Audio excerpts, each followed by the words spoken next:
I'm 72 years old.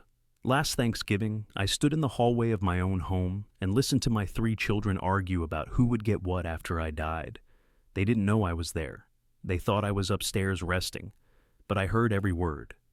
My name is William. I've been a father for 47 years, a husband for 50, though my wife Carol passed away 3 years ago. I worked as a civil engineer for 42 years, built a good life, provided well, did everything I thought a man was supposed to do. And somehow, I ended up standing in my own hallway, listening to my children divide up my life like I was already gone. I need to go back further to explain how we got here, to explain how a family that once felt solid could fracture in ways I never saw coming. I grew up in Ohio, small town. My father worked at the grain elevator. My mother took in sewing to help with expenses. We didn't have much, but we had enough. My parents taught me the value of hard work, of saving, of planning for the future. I took those lessons seriously. I was the first person in my family to go to college. I worked 2 jobs to pay for it. Studied engineering because it was practical, because it meant stability, a good salary, a future. I met Carol during my senior year. She was studying to be a teacher. She had dark hair and a quick laugh, and she didn't seem to mind that I was serious and quiet. She said I balanced her out. We got married 6 months after I graduated. I got a job with a firm in Michigan. We moved into a small apartment, started our life together. Carol got pregnant with our first child 2 years later, our son, Michael. He was born in February, healthy, strong. I remember holding him in the hospital and feeling the weight of responsibility settle over me like a blanket. I was going to provide for this child. I was going to give him everything I didn't have growing up. Our daughter, Jennifer, came 3 years later. Then our youngest, Daniel, 4 years after that. 3 children. Carol stayed home with them. I worked. Long hours. I took on extra projects. I wanted to move up, to earn more, to save more. By the time I was 40, I was a senior engineer at the firm. We'd bought a house in a good neighborhood. 4 bedrooms, big backyard, good schools nearby. I was proud of what we'd built. Carol managed everything at home. She was good at it. She made the house feel warm. She knew all the kids' teachers. She organized birthday parties and holiday dinners. She made sure everyone had what they needed. I made sure we could afford it. That's how I thought about my role: provider, protector, the foundation that held everything up. I didn't talk much about my feelings. That wasn't how I was raised. You didn't complain. You didn't burden other people with your problems. You just did what needed to be done. The kids grew up fast. Michael was driven, competitive. He played sports, got good grades, went to a good college, studied business, graduated and got a job in finance in Chicago. Jennifer was creative, sensitive. She loved art and music. She wanted to study photography. I didn't understand it. I told her she needed something more practical. We argued about it. She went to a state school and majored in marketing because I said I'd only pay for something useful. She resented me for that. I could see it in her eyes even then. Daniel was the youngest, the easy one, laid back, friendly. He didn't push back the way Jennifer did. He went to college because that's what was expected. Studied communications, got a job in sales, got married young to a woman named Beth. Carol and I watched them grow up, leave home, start their own lives. And then it was just the 2 of us again. Those years were quieter. Carol talked about traveling, about doing things we'd put off while raising kids. But I was still working, still focused on building the retirement fund, on making sure we'd be secure. Carol would ask me when I was going to slow down, when we were going to actually enjoy the life we'd built. I'd tell her soon, after the next project, after the next promotion, after I hit the next savings goal. There was always something next. She stopped asking eventually. I retired at 64. Carol threw me a party. The kids came, my colleagues came. Everyone said nice things about my career, about my dedication. I felt relieved it was over. I thought Carol and I would finally have time together. But retirement was harder than I expected. I didn't know what to do with myself. I'd spent 42 years with structure, with purpose, with clear goals. Now I had empty days. I started projects around the house. I organized the garage. I fixed things that didn't need fixing. I researched investments. I monitored our accounts daily. Carol said I needed hobbies, friends, something outside of work and finances. But I didn't know how to do that. I'd spent my whole life working, being useful, providing. I didn't know how to just be. Carol started doing more things without me. She joined a book club. She took painting classes. She had lunch with friends. I stayed home, watched the news, read the financial section, waited for her to come back. We still had dinner together every night, but the conversations got shorter. We'd run out of things to say. I told myself this was normal. This was what happened after 50 years. You settle into a comfortable rhythm, but I could see something in Carol's eyes sometimes, a sadness, a loneliness. I didn't know how to fix it. Then one morning, Carol had a stroke. She was in the kitchen making coffee. I heard a crash. I ran in and found her on the floor. The ambulance came, the hospital, the doctors, the tests. She survived. But she was different after. Weaker, slower. She needed help with things she'd always done easily. I took care of her.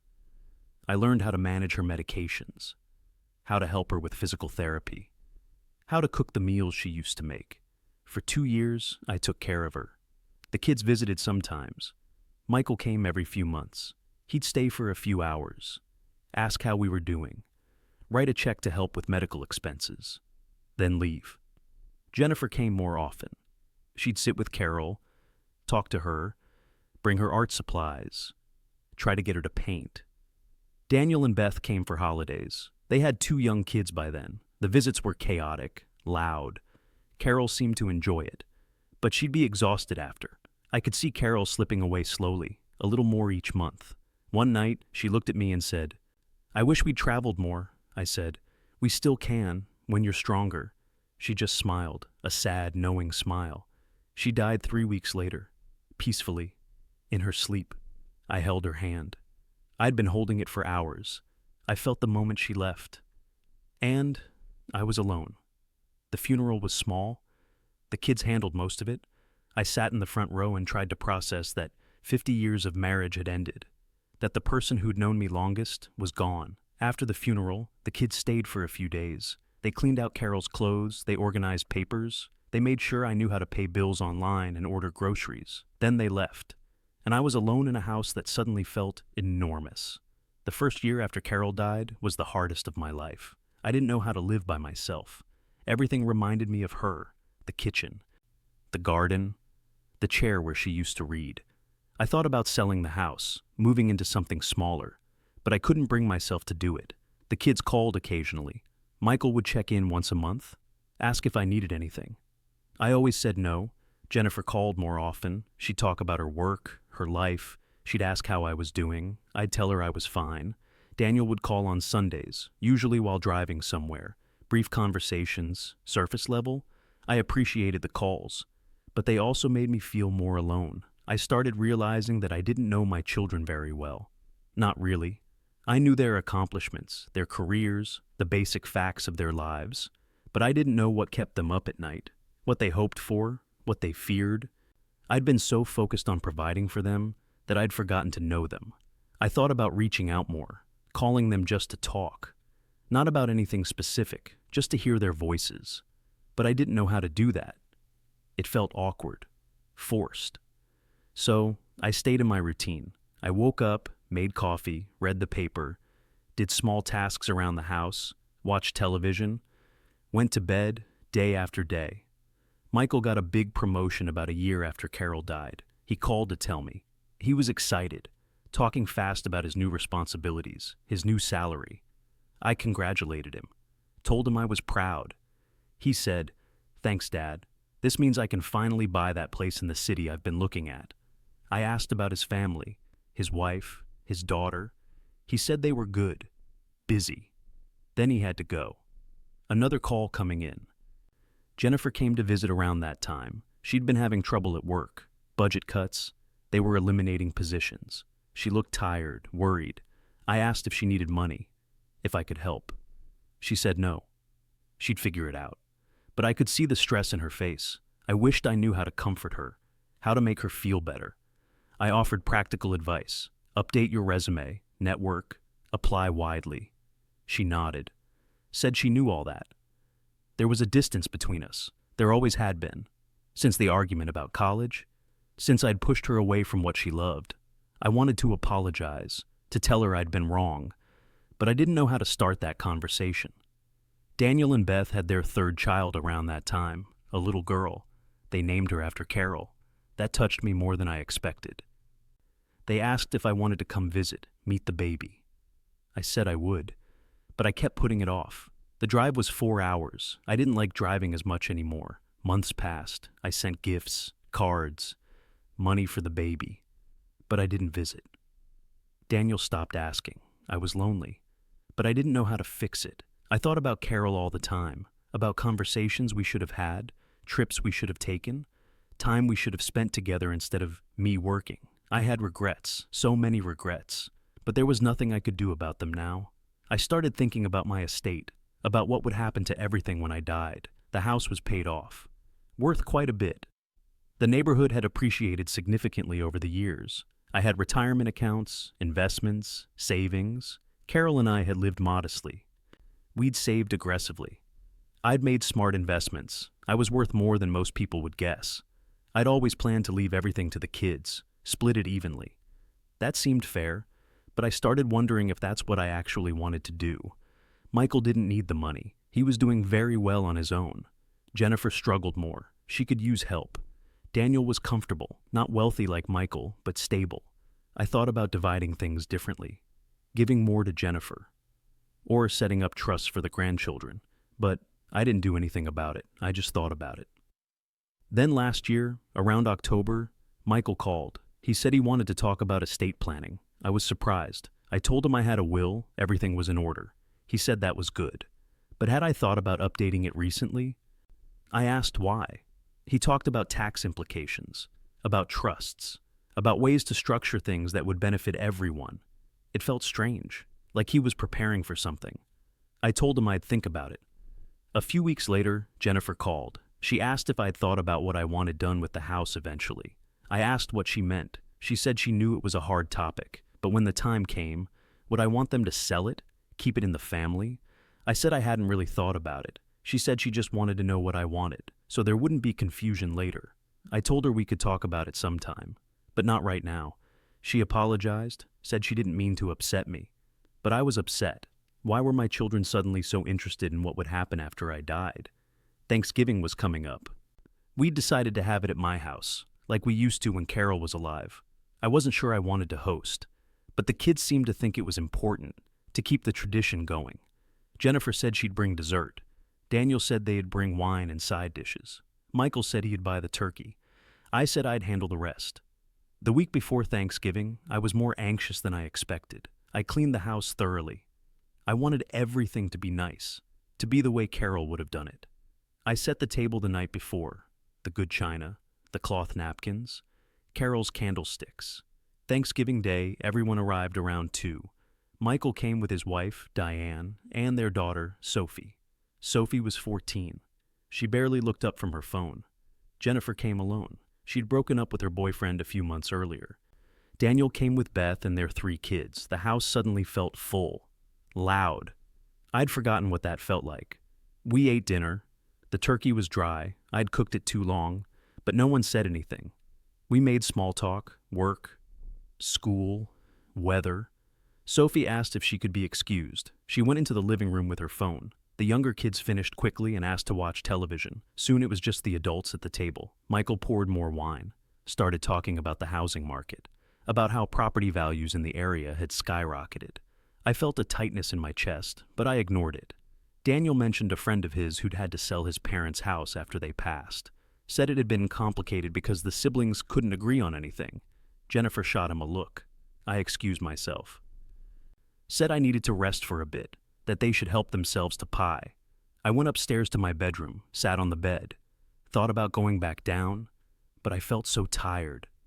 I lay down, closed my eyes, started to drift off. Then I heard voices from downstairs, louder than before. I got up, went to the top of the stairs. I could hear them clearly from there. They were in the dining room. They didn't know I could hear them.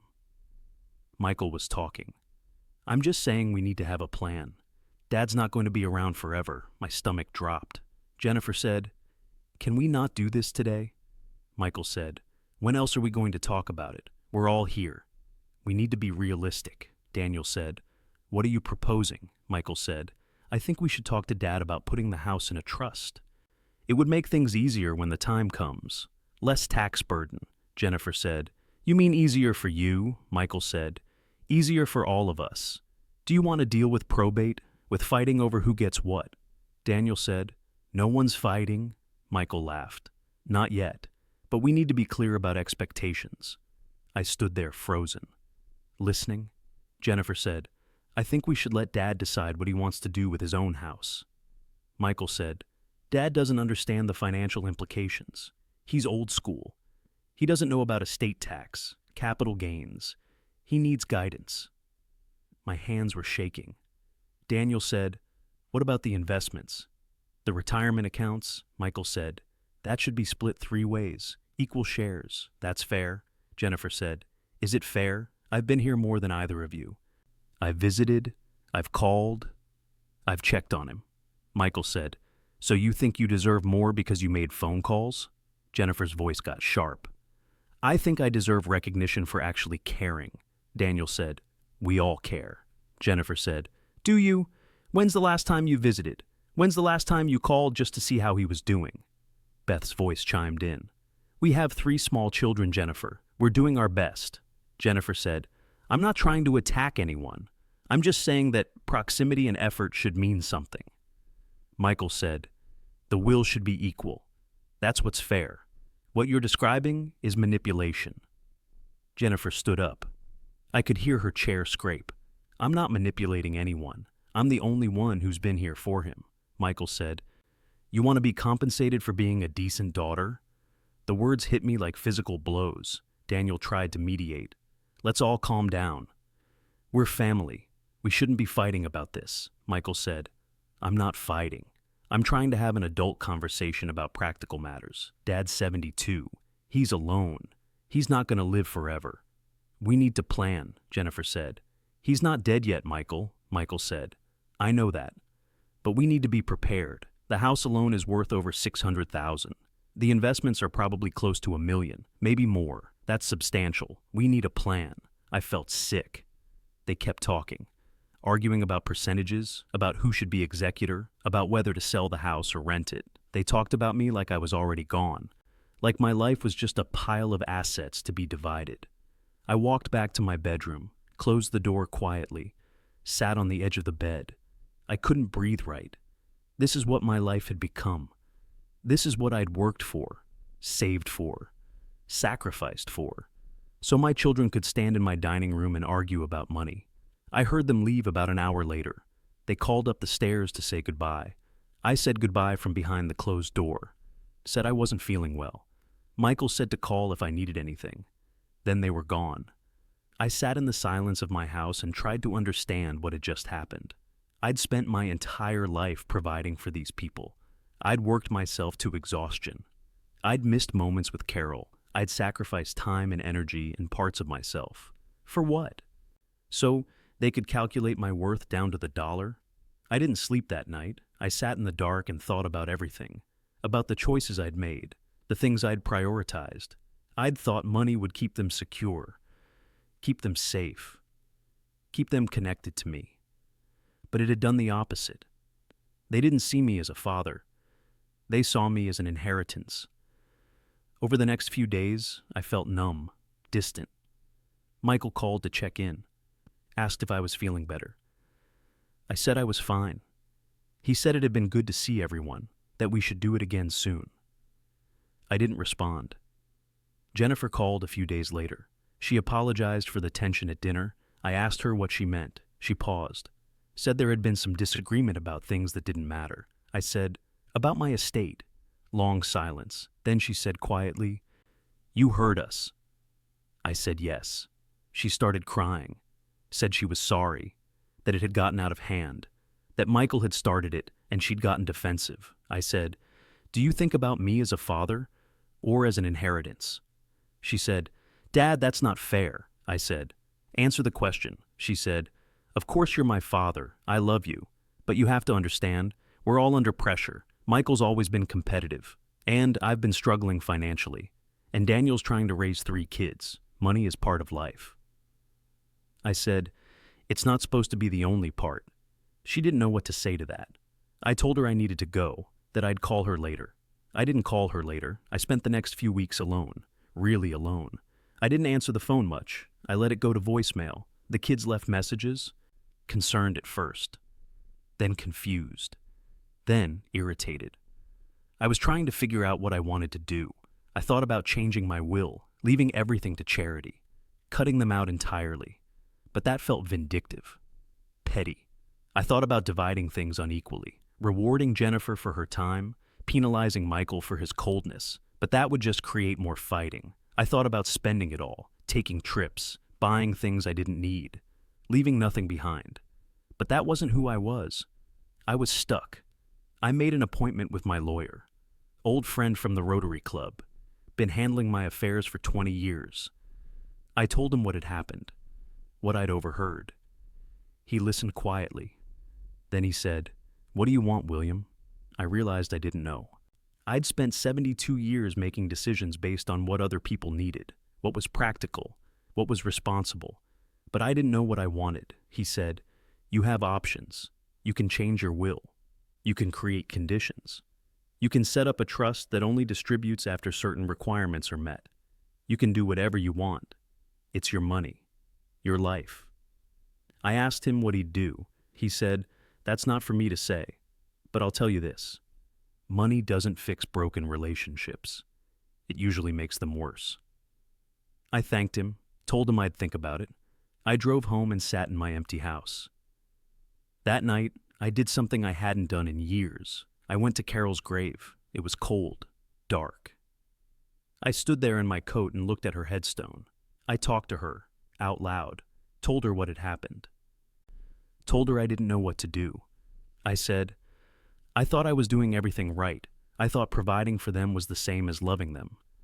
The wind blew through the trees. I said, I don't think they know me at all, and I don't think I know them. I stood there for a long time. Then I went home. Over the next few months, I started making changes. Not to my will, not yet. To my life. I called Michael, not to talk about money or planning, just to talk.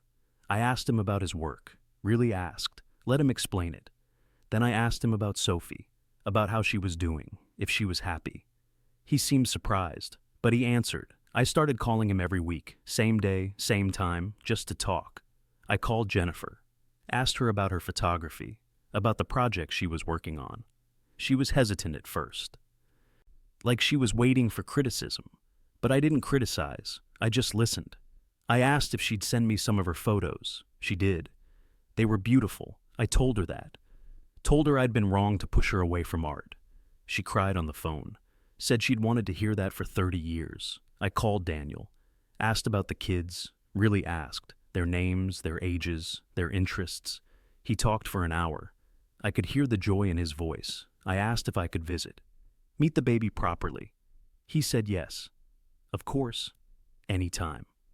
I drove the 4 hours the next weekend, met little Caroline, held her, played with the other kids. Daniel said, I can't remember the last time you visited. I said, I'm sorry for that.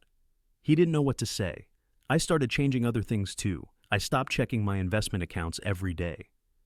I stopped obsessing over money. I started going to the senior center, joined a woodworking class, met people, made a few friends. I started living instead of just existing. The kids noticed. They commented on it, said I seemed different, lighter. I was different. I was learning how to be a person instead of just a provider. Last month, I revised my will. I met with my lawyer, and we worked through it carefully. I'm leaving the house to be sold and divided equally among the 3 children. That's fair. The investments and savings will be split equally as well. But I added something new. I set aside a portion for each grandchild, for college, for starting their lives. And I wrote letters. One for each of my children. Letters explaining what I've learned, about how I failed them, about how I confused money with love, about how I'm trying to do better now, about how I hope they'll forgive me, not just for what happened at Thanksgiving, but for all the years before that. for not knowing them, for not letting them know me. I don't know if they'll understand, but I need to say it. I'm 72 years old. I don't know how much time I have left, but I'm not going to spend it the way I spent the last 50 years. I'm not going to die alone in a house full of things, waiting for my children to divide up my life. I'm going to live, really live, while I still can. I'm going to call my children, visit them, know them. I'm going to tell them I love them, not by leaving them money, but by being present, by asking questions, by listening, by showing up. I can't change what happened at Thanksgiving. I can't unhear those words. But I can change what happens next. Money was supposed to be security, safety, proof that I'd done right by my family. But it became a wall, a barrier between us. I'm tearing that wall down now. One conversation at a time, one visit at a time. I'm learning that the best thing I can leave my children isn't money. It's the memory of a father who loved them, who knew them, who was there. I wish I'd learned that 40 years ago. I wish Carol was here so I could tell her she was right. But I'm learning it now. And that's something. I'm William. I'm 72 years old. I'm a father and a grandfather and a widower. And I'm finally learning what it means to live a life worth inheriting. Not because of what's in my bank account, but because of what's in my heart. The money will run out eventually. It always does. But love, connection, presence, those things last. I'm making sure that's what I leave behind.